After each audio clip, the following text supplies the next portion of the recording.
अस्सलाम वालेकुम जी, सलामुन एहतरामात and I hope कि आप लोग सब ठीक ठाक होंगे, खैरियत और आफ़ियत से होंगे। जनाब आज का वीडियो है मेरा यूके वीज़ा जर्नी का। अल्हम्दुलिल्लाह यूके वीज़ा अप्लाई किया था 7 नवंबर 2021 को। बहुत ज़्यादा टाइम लगा था। I don't know what was the reason, but जब भी मैं यूके वीआई वालों से पूछता था तो वो कहते थे कि due to global demand the process जो है वो डिले हो चुके हैं।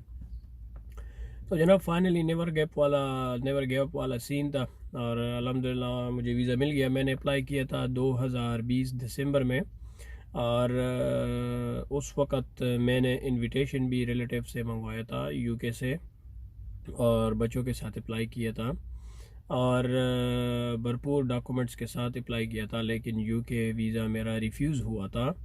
और उसका बुनियादी वजह ये था कि स्ट्रॉन्ग टाइज़ नहीं थे मेरे पीछे और कुछ फार्म एप्लीकेशन जो हमारा वीज़ा का एप्लीकेशन फार्म है वो जो जब फिल कर रहा था तो उसमें एक टैब आता है जो बहुत क्रिटिकल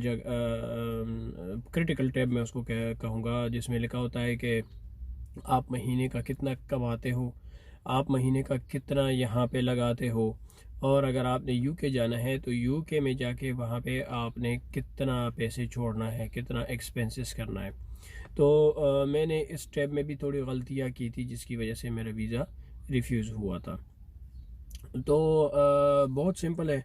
अगर आप लोगों ने वीज़ा अप्लाई करना है तो मैं कह रहा हूँ कि पूरी दुनिया को देखते हुए और अगर आपने वीज़ा अप्लाई करना है तो UK and US the most easiest visas.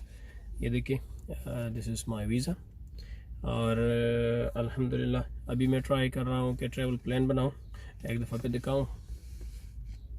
जिस तरह मैंने पहले कहा था कि मैं जो भी वीडियो बनाता हूँ अपने यूट्यूब चैनल के लिए वो पर्टिकुलरली मेरे एक्सपीरियंस पे बेस रहता है और जिस चीज़ का मैं एक्सपीरियंस कर जाता हूँ तो फिर उसको मैं अपने वीडियो के शक्ल में अपने चैनल पे शेयर करता हूँ।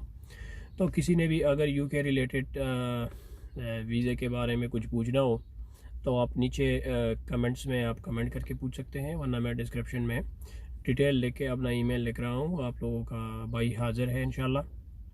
इससे पहले कि बहुत देर हो जाए, आप प्लीज़ मेरा चैनल सब्सक्राइब कीजिए और इंशाल्लाह आगे फर्दर आपको मेरे वीडियोस की नोटिफिकेशन भी मिलती रहे। तो जनाब बहुत सिंपल था। जो डॉक्यूमेंट रिक्वायर थे यूके वीज़े के लिए, सिंपली यूके वीज़े एप्लीकेशन फॉर्म है जो आप लोग ऑनलाइन फिल करते हो, आप पेमेंट करते हो, डॉक्यूमेंट। अच्छा, इसमें एक जब एंड पे आप पहुंचते हो वीज़ा एप्लीकेशन फॉर्म में तो बहुत सारे लोग डरते हैं कि यार अगर मैं वीज़ा एप्लीकेशन फॉर्म का जो सपोर्टिंग डॉक्यूमेंट है अगर मैं उसको अपलोड कर लूँ तो हो सकता है कि कोई गलती हो जाए, ये हो जाए, वो हो जाए, तो मैं डॉक्यूमेंट साथ लेके चला जाऊँ और वीएफएस वाले या और किसी एप्लीकेशन सेंटर किसी भी मुल्क में हो, दुबई में तो वीएफएस है तो वो लोग अपलोड कर लेंगे। तो जनाब वाला, अगर आप वीएफएस वालों से सेम डॉक्यूमेंट अपलोड करोगे तो वो आपसे उसके चार्जेस लेंगे। अल्हम्दुलिल्लाह मैंने ख़ुद अपने डॉक्यूमेंट अपलोड किए थे जो इम्पोर्टेंट डॉक्यूमेंट है उसमें से आपका वीज़ा एप्लीकेशन फॉर्म है, दूसरे नंबर पे आपका बैंक स्टेटमेंट है और तीसरे नंबर पे अगर आप सेल्फ एम्प्लॉय है तो अपने बिज़नेस है कोई वगैरह तो आपका ट्रेड लाइसेंस और टैक्स रिटर्न्स और ये चीज़ें जमा करनी पड़ेगी। और अगर आप एम्प्लॉई है तो आपको एम्प्लॉयर से एक इंट्रोडक्शन लेटर सॉरी एक इंट्रोडक्शन लेटर लेके अरेंज करना पड़ता है, जिसमें वो लिख रहा मेंशन करता है कि इस बंदे ने कितने अरसे तक हमारे साथ जॉब किया है, इसका ट्रेड क्या है, इसकी सैलरी कितनी है और इसका कॉन्ट्रैक्ट रिन्यूएबल है वगैरह वगैरह। तो ये बुनियादी 3 चीज़ें हैं। ज़बरदस्त बात और मज़े की बात यह है कि यूके वीज़ा एप्लीकेशन के लिए आपको ज़रूरी नहीं है कि आप होटल रिज़र्वेशन जमा करें एप्लीकेशन के साथ या फिर फ़्लाइट रिज़र्वेशन जमा करें वीज़ा एप्लीकेशन के साथ। अब यकीन करें कि किसी भी मुल्क के लिए आप अप्लाई करते हो तो ये चीज़ें उन लोगों को प्राइमरीली रिक्वायर होता है। मसलन provide flight reservation, provide hotel reservation. Europe में किसी भी कंट्री के लिए भी आप वीज़ा अप्लाई करो तो उसमें ये चीज़ें बेसिक है और रिक्वायर्ड है कि आप लोगों ने ये चीज़ें जमा करनी है। लेकिन यूके और यूएस के लिए these things doesn't matter. US के लिए योर इंटरव्यू डज मैटर और यूके के लिए your bank statement does matter.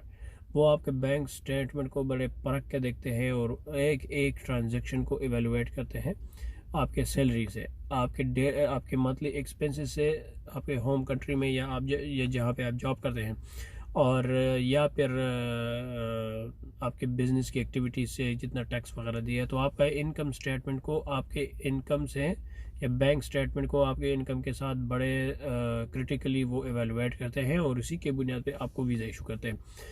अच्छा, कुछ लोग कहते हैं कि बहुत ज़्यादा ट्रैवल हिस्ट्री रिक्वायर है आपके यूके वीज़ा लेने के लिए या यूएस वीज़ा लेने के लिए। तो मैं आपको बताऊं, ये मेरा पासपोर्ट है और आप यकीन करें कि मेरे इस पासपोर्ट पे कोई चीज़ नहीं लगा है, कोई दूसरे मुल्क का वीज़ा नहीं लगा है तो यूएई इमारात का वीज़ा लगा हुआ है। ये देखें, सिर्फ ये एक हो गया और ये दूसरा मैं आपको दिखा दूँ जनाब, जो कि एक्सपायर होने के बाद ये हर साल रिन्यू जब होता है तो स्टिकर भी रिन्यू होता है, और ये दूसरा रहा। यही 2 वीज़े मेरे पासपोर्ट पे लगे हैं, किसी मुल्क का मेरा ट्रैवलिंग हिस्ट्री नहीं है। और मज़े की बात यह है कि अल्हम्दुलिल्लाह पहले अटैम्प्ट में जो रिफ्यूज़ हुआ था, सेकंड अटैम्प्ट में वो वीज़ा मुझे मिल गया। तो जब तक आप लोग ट्राई नहीं करोगे, जब तक आप अप्लाई नहीं करोगे, आप लोगों को कभी आपकी खामियों का, आपकी कमज़ोरियों का, आपकी गलतियों का पता नहीं चलेगा। पहले अटैम्प्ट ज़रूरी नहीं है आपको वीज़ा मिल जाए। हाँ, अगर आप लोगों का एप्लीकेशन ठीक है, आपका बैंक स्टेटमेंट ठीक है, परफेक्ट है, तो आपको वीज़ा मिल जाएगा। और अगर उसमें गड़बड़ है तो आपको फर्स्ट अटैम्प्ट में जब वीज़ा रिफ्यूज़ल होगा और आपका रिफ्यूज़ल लेटर साथ में मिलेगा तो उसमें सब कुछ क्लियरली वो आपको बता देगा कि भाई किस किस वजूहात पे हमने आपका वीज़ा रिफ्यूज़ किया है और लिहाजा हम इस वजह से आपको वीज़ा नहीं दे रहे। तो फिर आपने क्या करना है, 6 अटैम्प्ट के लिए तैयारी करनी है और जो वीज़ा ऑफिसर के रिजर्वेशन होते हैं उसको करेक्ट करके दोबारा अप्लाई करना होता है, एंड दैट्स इट, और आपको वीज़ा मिल जाता है। मैं कहता हूँ यूके और यूएस से ज़्यादा इजी वीज़ा किसी मुल्क का नहीं है।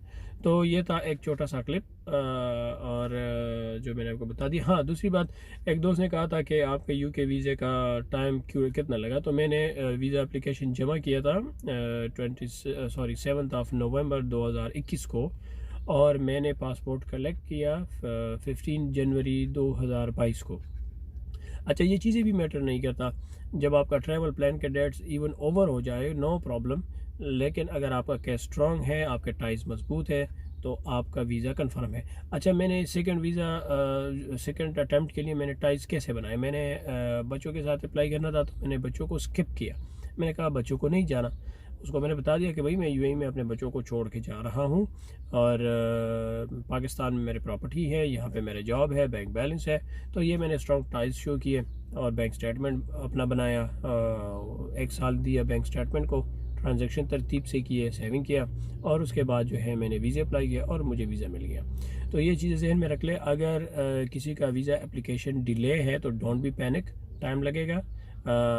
एक तो पैंडमिक है, कोविड-19 पैंडमिक है, इस वजह से भी वीज़ा प्रोसेस डिले हो रहे हैं, पार्टिकुलरली यूके का, बाकी मुल्कों का नहीं। और दूसरा जो है ग्लोबल डिमांड की वजह से भी है, क्योंकि पैंडमिक के बाद जब वीज़ा इश्यूज़ रिज्यूम हो चुका है तो हर कोई चाह रहा है कि थोड़ा सा माइंड को फ्रेश करने के लिए कहीं आउटिंग वगैरह के लिए चले जाए और रिफ़्रेश हो जाए। तो जनाब, ये था एक छोटा सा स्टोरी मेरे यूके वीज़े का। आई होप आप लोगों को पसंद आया होगा। किसी भी बंदे का कोई क्वेश्चन हो, किसी भी बंदे का कोई जानना चाहता हो तो आप काइंडली कमेंट्स में लिख लें। इंशाल्लाह I will try to reply you everyone 101। तो stay tune, please don't forget to subscribe my channel and thank you so much. अस्सलामु अलैकुम व रहमतुल्लाहि व बरकातुहू।